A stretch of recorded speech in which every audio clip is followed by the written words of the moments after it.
지금 뭐 친명계에서 다 발끈했잖아요. 이게 찌라시 수준의 소문이다. 그렇게 하고 뭐 이제 고발까지 한다고 그러고 그렇게 하니까 지금 일단 꼬리를 내린 상황이죠. 김어준 또 그랬죠. 이거 뭐 장관이 사실 무근이라니까 뭐 정말 다행이네요. 뭐 애초에 뭐 이재명 대통령이 그럴 딜을 제안할 분이 아니시죠. 뭐 이러면서 꼬리를 내리고 그러면서 더 이상 진도를 나가지 못할 것 같습니다. 그렇게 얘기를 했습니다.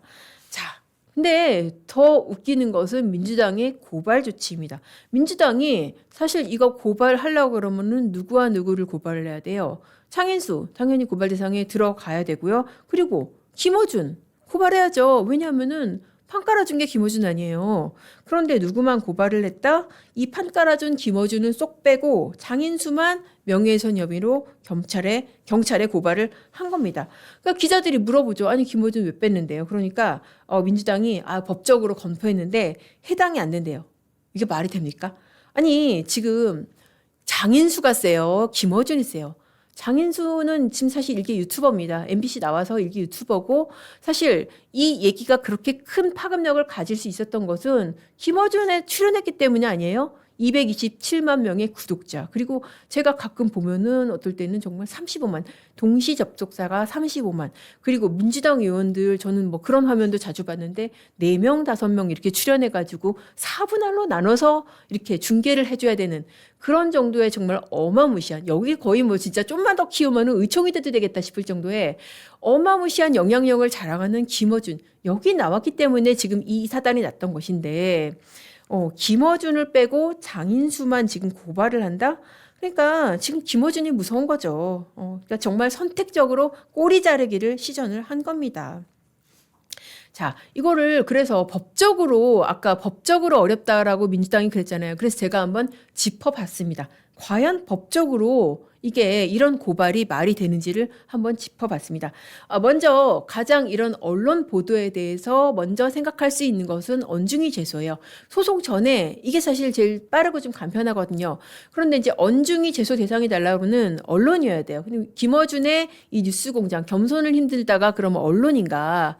자, 그거부터 한번 따져보겠습니다. 언중이 통한 반론보도, 정정보도, 손해배상 청구할 수 있는데 언론인지를 한번 따져보겠습니다. 자, 언론이라고 한다면은 방송, 일간지, 주간지, 잡지, 뉴스통신 그리고 인터넷 신문이에요. 그렇기 때문에 이 김어준의 겸손이 힘들다. 구독자가 뭐 몇백만이 되든 몇천만이 되든 유튜브 채널 자체는 현행법상 언론기관이 아닙니다.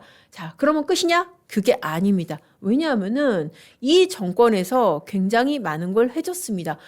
당장에 어떻게 해줬냐? 지금 이 김어준의 뉴스공장 이 채널 있잖아요. 이거 청와대 출입하게 해줬잖아요. 정식 언론과 마찬가지의 그 지위를 인정을 해준 겁니다. 자, 그리고 또 어떻게 하면은 이게 언중이 대상이 될 수 있냐? 텍스트로 쓰면은 실제로 여러분도 한번 찾아보세요. 이게 기사처럼 기사 형식으로 이를테면은 뭐 이렇게 인터넷 기사를 우리도 그렇잖아요. 판일께서 어떤 그 출연자 나와서 얘기한 내용들 텍스트로 정리해서 올릴 수 있잖아요. 그렇게 해서 기사 형식으로 올라가면은 언중이 제소 대상이 될 수가 있습니다. 그러니까 뭐 유튜브 채널이라서 안 된다. 그거는 아닙니다. 자, 그리고 다른 방법 한번 또 찾아보겠습니다. 자, 또 민사소송 낼 수 있죠. 불법행위 손해배상. 이거 너 사실도 아닌 내용으로 나의 명예를 훼손했다. 이렇게 손해배상 청구할 수가 있습니다. 자, 그리고 또 뭐를 할 수 있냐? 이것도 굉장히 가장 강력하고 빠른 방법인데요.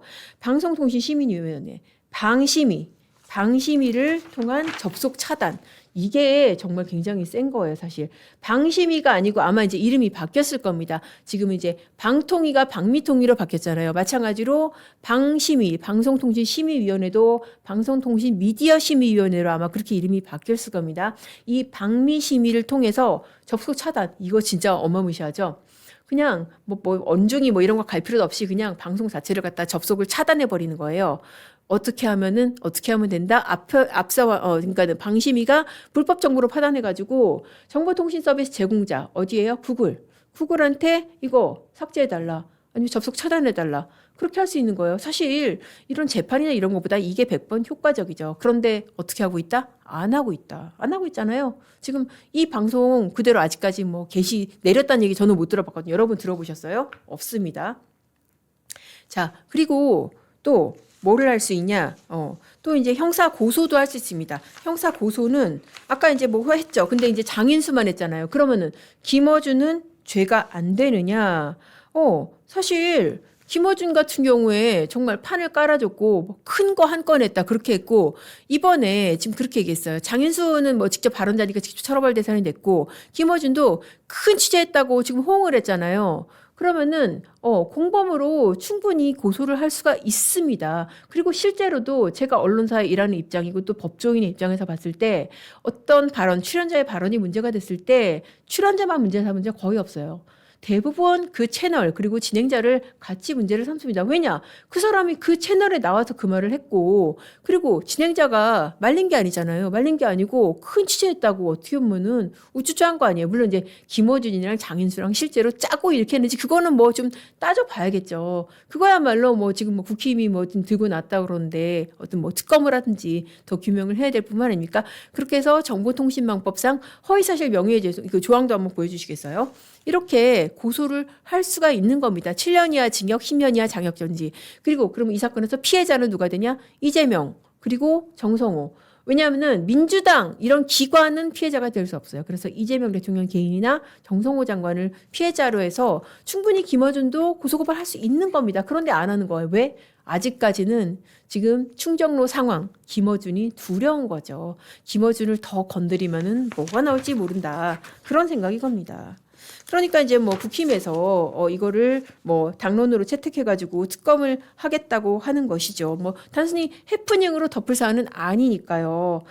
근데 뭐 사실 특검이라는 게 뭐 국힘 혼자 해서는 될까 그런 생각이 들고 그리고 정말 이제 저도 그런 생각이 드는데 요즘에 가장 센 야당이 누구냐? 국힘이 아니고 정청래다. 정청래가 야당이다. 그리고 이재명이 여당이다. 그런 얘기 하시는 분들도 많습니다. 그만큼 야당은 존재가 미미하고 여당 내 권력투쟁 거기서 정말 큰 게 나온다. 그걸 우리가 지금 바라보고 있는 상황인 것이죠.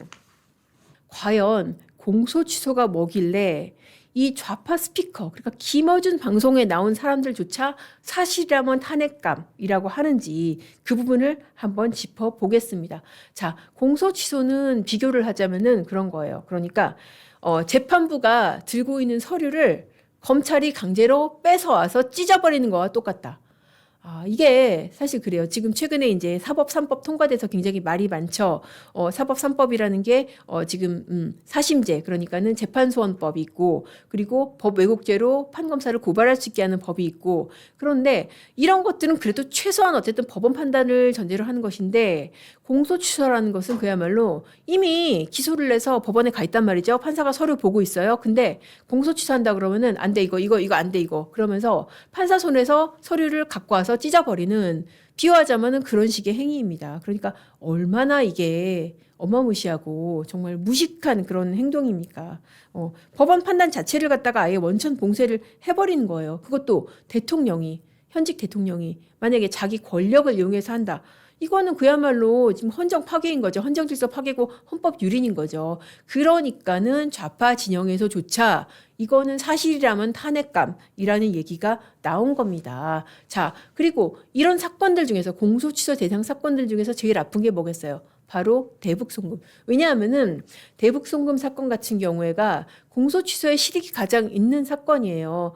공소 취소가 이제 1심 판결 전까지가 할 수 있는데 이재명 대통령 사건 중에서 가장 형이 무겁고 왜냐하면은 제3자 뇌물죄고 액수가 100억 이상이기 때문에 지금 법정형이 징역 10년 이상 그리고 무기징역까지 갈 수가 있습니다. 그리고 공범에 대해서 이런 대북송금이라는 사실관계가 이미 확정이 돼 버렸고 가장 무시무시한 사건이 바로 대북송금 사건입니다. 자, 그렇기 때문에 가장 중요한 내관이 이 공소 취소고요. 지금 이 대북송금 사건이고요. 그러면은 공소 취소가 이렇게 얘기 나오고 접었다고 해서 그냥 없어질 것인가? 그렇지는 않겠죠. 당연히 그렇지는 않겠죠. 그러면 어떤 방식으로 실현될 것인가? 그거를 한번 뜯어보겠습니다. 아마 김어준도 그걸 예상을 하고 있을지 모르겠는데 박상용 검사가 이제 이렇게 분석을 했어요. 박상용 검사의 분석에 따르면은 박상용 검사가 사실 그 대북송금 주인 검사잖아요. 가장 유력한 방식은 특검이다. 왜냐? 검찰은 아무도 안 하려고 할 것이다. 누가 하겠어요? 아니 지금 김어준 방송에서도 그렇게 떠들었잖아요.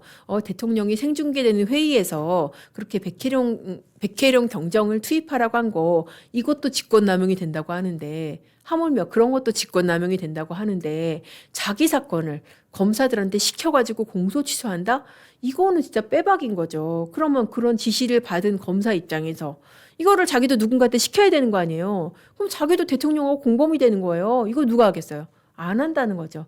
그러니까 지금 이거 안 하려고 하니까 사실 어떻게 보면은 서울고검에서 처리를 하려고 했던 이 검사 술자리 회유 문제 이것도 지금 못 하고 있는 거 아닙니까? 그러니까는 결국 검찰을 통해서는 안 된다라는 거를 이재명 대통령도 알 것이다 이거죠. 그래서 어떻게 할 거다? 특검을 통해서. 왜냐? 특검 같은 경우에는 사실 그냥 욕먹어도 그만이니까 내가 이 조직에 계속 있을 거 아니니까 나는 정치적으로 공 한번 세우고 그 다음에 배지 달든지 그러면 되는 거니까. 자, 그래서 박상현 검사가 보는 시나리오는 이렇게 됩니다. 단계가 자, 첫 번째 대북송금 수사가 검찰이 조작과 회유에 의한 것이다. 프레임 씌웠죠. 이미 여론 그렇게 해서 선동을 하고 있죠. 그런데 사실 저도 그렇고 이제 여러분들이 노력을 해가지고 이 프레임은 그렇게 강력하게 작동을 안 하는 것 같아요. 자, 두 번째, 결국 특검법을 통과를 시킬 것이다. 대통령 사건 조작 진상규명 특검법. 그 정도 여당 의석수는 충분히 되잖아요. 자, 세 번째, 뭐를 한다? 특검 임명한다. 어떤 사람? 자기 입맛에 맞는 사람. 자, 네 번째, 이게 결정타죠. 자, 결국 지금까지 수사에서 기소한 사건들 어떻게 한다? 이것은 수사 과정에 불법과 조작이 있었기 때문에 더 이상 공소 유지를 할 수 없다. 공소 취소한다. 라고 그렇게 공소 취소를 할 거라는 얘기입니다. 그리고 이거를 그냥 바로 조치로서 하는 게 아니라 아마 법을 만드는 단계에서도 그렇게 할 것이다. 법에다가 이러이러한 경우에는 공소 취소한다. 이런 거 넣을 것이라는 것이죠. 저는 이 가능성 굉장히 실현 가능성 높다고 보입니다. 그런데 이제 제가 이 얘기를 하는 이유는 그렇게 하라고 지침을 주는 게 아니라 이거 김빼기 하는 거예요. 김빼기. 제가 이렇게 얘기를 하고 박상현 검사가 이렇게 얘기를 하면은 자, 앞으로 민주당에서 이 조작과 검찰의 사건 조작과 이 공작을 규명하기 위해서 특검을 법을 발의를 한다. 그러면은 여러분도 이제 이런 맥락에서 보실 수가 있게 되는 거잖아요. 그러니까 그런 차원에서 제가 미리 김을 빼는 차원에서 이렇게 앞으로 진행될 시나리오를 들려드리는 것입니다.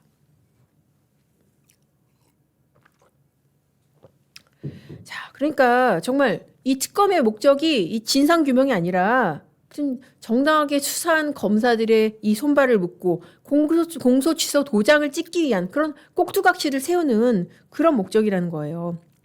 자, 이거를 우리가 다 알고 정말 사전에 경계를 하고 단도리를 시켜야 됩니다. 그러면은 아무래도 특검 카드를 꺼낼 때 조금 눈치를 보겠죠. 그리고 사실 어떻게 보면은 이미 자기들 진영 내부에서 공소 취소를 위한 시도 자체가 이거 직권남용 되는 거 아니야? 이거 사실이면은 탄핵감 아니야? 이렇게 됐기 때문에 이제 여러 가지로 얽기가 조금 좋은 상황이 된 게 아닐까. 자기 재판 덮으려고 이 공소 취소 특검 띄우는구나. 이렇게 국민의 지탄을 받을 수가 있고 그렇게 해서 여론의 힘을 가지고 조금이라도 저지를 할 수 있게 되는 거 아닌가. 그런 차원에서 제가 말씀을 드리는 겁니다.